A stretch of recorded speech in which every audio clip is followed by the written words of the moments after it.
Good morning, students. Welcome once again in online classes. This is class 8 home science class, and we will start chapter number 11 today, first aid.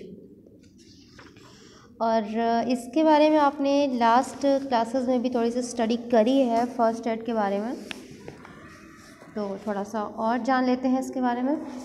Meaning of first aid: the immediate help rendered to a person in case of injuries or sudden illness before the arrival of the doctor is called first aid. जैसे कि अचानक से घर पे किसी को कोई भी इंजरी हो जाए या कहीं पे भी हो जाए, कोई भी प्रॉब्लम अचानक से, तो तुरंत तो डॉक्टर नहीं पहुंच पाता, तो डॉक्टर के पहुंचने से पहले जो भी ट्रीटमेंट उनको दी जाती है that is called first aid. It justifies it's wordings. It serves a temporary measure to alleviate pain, prevent aggravation of injury, promote recovery, and to save the life of an injured person. ठीक है, तो qualities क्या होनी चाहिए अब first adder, जिसने जो first aid दे रहा है उसको क्या क्या चीज़ों की नॉलेज होनी चाहिए. Sympathetic and affectionate, patience and insightful, dexterous, resourceful, possessing discriminating abilities, confident in smiling, explicit, physically and mentally alert. जैसे कि आपको सिंपैथी होनी चाहिए अगले से, ठीक है, और आपके अंदर थोड़ा सा पेशेंस होना चाहिए, और आपको डेक्स्ट्रस होना चाहिए, रिसोर्सफुल, आपके पास सारी चीज़ें अवेलेबल होनी चाहिए, और आपको कॉन्फिडेंस होना चाहिए अंदर से what you are going to do, उसके बारे में थोड़ा सा कॉन्फिडेंट रहिए, और बिल्कुल से आप अलर्ट रहिए, फिजिकली भी और मेंटली भी आपको अलर्ट होना चाहिए.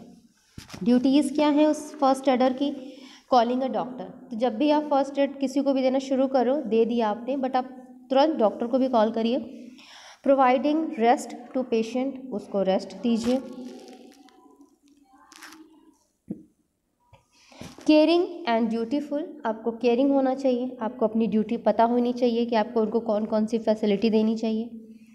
Expert in accepting the challenges, कि आप चैलेंजेस को एक्सेप्ट कर सको. कौन सा, कोई ज़रूरी नहीं है ना कि हर बार सेम टाइप का ही इमरजेंसी आ जाए, तो अचानक से जो भी टाइप हो, हर चीज़ के लिए अलर्ट रहिए. अदर ड्यूटीज़ हैं like the first aider should never become fearful और नर्वस, कि आपको नर्वस नहीं होना है. The first aider should immediately remove the external causes of wound और injury. In case of suffocation, strangulation or drowning, the first aider should attempt to give immediate artificial respiration to the person. He should try to check the hemorrhage immediately and control the person to avoid the nervous shock. The attend patient should be kept in cool, peaceful and well ventilated place. The first aider should attempt to remove the fear and state of shock the patient as well as his family members in order to provide him right medical help. कि घर वाले भी अगर बहुत ज़्यादा nervous हैं, उनको भी आपको थोड़ा सा काम डाउन करना है. The first aider should attempt the diagnosis, the conditions of the patient, the person, if he has taken some poison or bitten by some insect or snake, etc. He should lose all the tight clothes of the person and put off shoes and belts, etc. अगर patient ने कोई tight कपड़े पहने हैं, socks वगैरह है, shoes वगैरह, सबको आप फटाफट से रिमूव कर दो.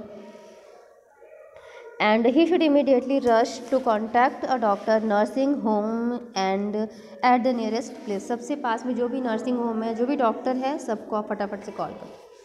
Common home accidents and safe guards, कौन कौन से कॉमन चीज़ें हैं जो कि घरों में अक्सर हो जाती हैं, लाइक डिहाइड्रेशन. कॉजेज़ क्या है इनके? Dehydration occurs when there is shortage of water in the body, आपकी बॉडी में पानी की कमी हो जाए, that is called dehydration. Causes है इसके sunstroke, severe burning, regular vomiting, loose motions, इन सब में भी डिहाइड्रेशन हो जाती है बॉडी में. सिम्टम्स हैं dry throat and deep desire of drinking water, lesser glow on the face, blood becomes thicker, lesser urine, lesser sweat, dry skin. ये सारे सिम्टम्स हैं कि अगर आपकी बॉडी में डिहाइड्रेशन हो रहा है, तो स्टार्ट ट्रीटमेंट आप क्या करोगे? Start giving more of liquid materials like juice, coconut water, butter, milk, etc. The patient should be given saline water. The water must first be boiled. After cooling, mix salt, sugar and a bit soda, edible soda. This mixture to be drunk many times. There are several such ready-made mixtures available at medical shops. And the patient should also be treated for vomiting and loose motions. जो भी अगर ये problem है तो इसका भी आपको treatment करना होगा साथ में. सेकेंड है सनस्ट्रोक, जैसे लू लग जाता है कभी कभी.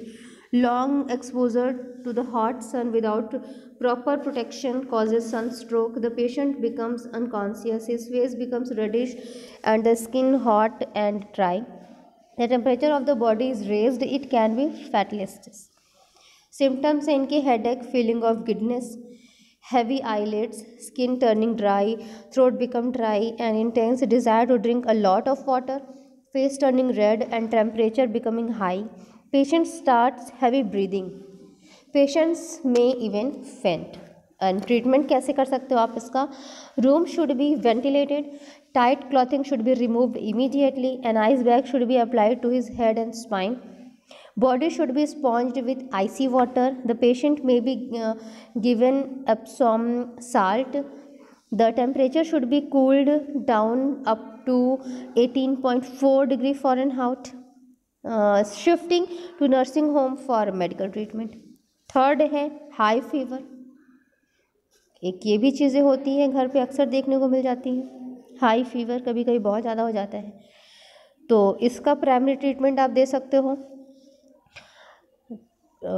एक तो नॉर्मल टेम्परेचर जो होता है बॉडी का that is 98.4 degree Fahrenheit.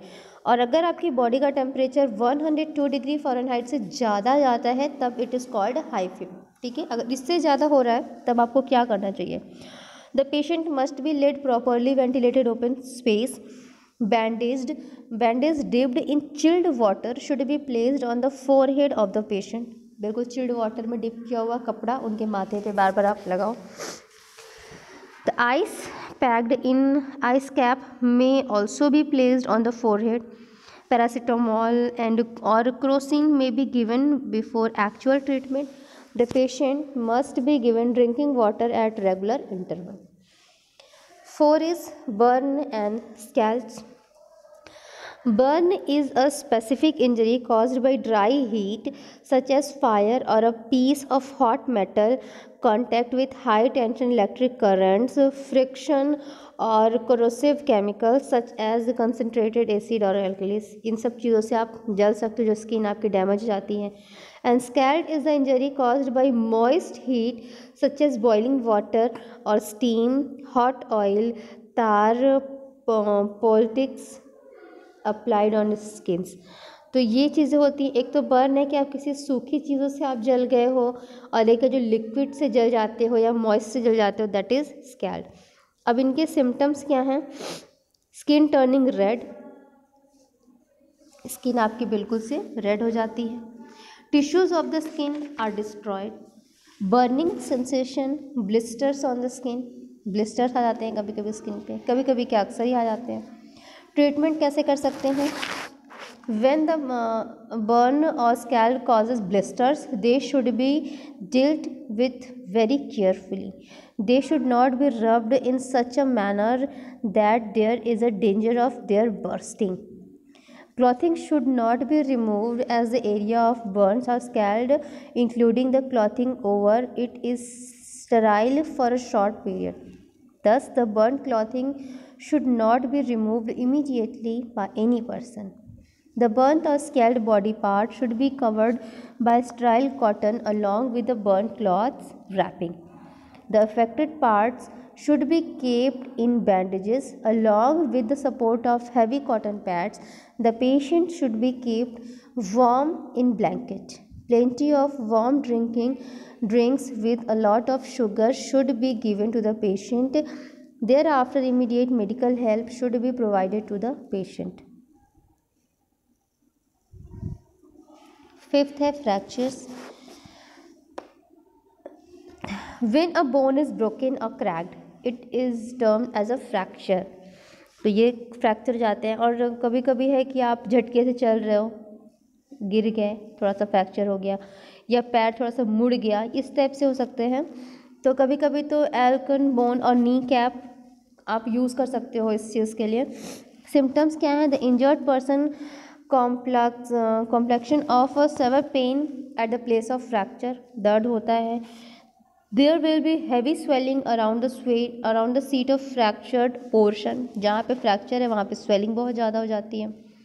When gentle pressure is applied, the patient feels discomfort and severe pain. There will be no power in the fractured limb. It gives a deformed look.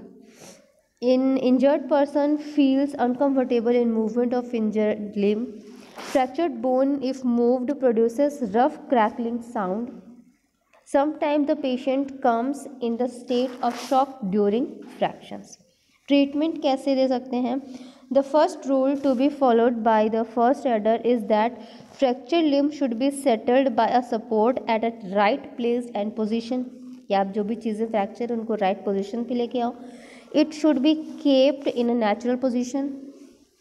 The first aider should use splints to support fracture bone.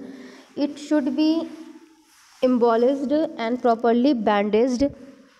Splints should be heavily padded with cotton to give comfortable support to the limb. The bandage should not be too loose or too tight. मतलब bandage जो भी आप बांधो वो बहुत ज़्यादा tight ना हो या तो लूज़ ना हो, बिल्कुल से फिट हो, इतना हो कि जो भी फ्रैक्चर बोन है वो हिल डुल ना सके। ठीक है, ये चीज़ें होनी चाहिए। फिर है आपका हेड इंजरी, सिर पे कोई चोट है अगर, we may suffer head injury at the time of falling on the spot or during an accident or when something like brick or heavy stick strikes against the head. तो कोई भारी चीज़ लग जाए तो, और इसमें भी 2 टाइप्स की हेड इंजरीज हो सकती हैं, एक तो एक्सटर्नल हो सकती है या तो इंटरनल हो सकती है। कभी कभी है बाहर से नहीं दिखती, जैसे बच्चे अक्सर सर पे गिर जाते हैं, तो कभी कभी होता है कि बाहर से कुछ गुल्ला वगैरह निकल आता है, बट अंदर से भी कुछ कभी कभी बहुत तेज़ी से गिर गए तो चोट आ जाती है। सिम्टम्स क्या हैं इसके? प्रोफ्यूज ब्लीडिंग, की ब्लीडिंग भी होती है कभी, और fainting in case of internal head injury. In some cases bleeding from the nose even ears, कभी कभी इतनी तेज़ चोट लग जाती है कि आपके नाक और कान से भी ब्लड आता है। Loss of balance. ट्रीटमेंट कैसे कर सकते हो आप? The patient should be seated on a chair with his head high, sir ऊपर रख के आप उसको बैठा सको। Folded pads clothes dipped in water should be placed on the head. Patient must wear loose fitting clothes. If there is bleeding, attempts must be to check that. Neurologist must be consulted. तो ये सारी चीज़ें हैं first aid के लिए, कि कौन कौन से आपके मेन ज़रूरत पड़ती है फर्स्ट एड की घर पे, ऐसे कॉमन जो अचानक से इमरजेंसीज पड़ जाती हैं। So students, this was about a chapter. Hope you understand the chapter. If you have any problem, you can ask me. And in next video I will complete its exercises and question answers. Till then, take care. Goodbye.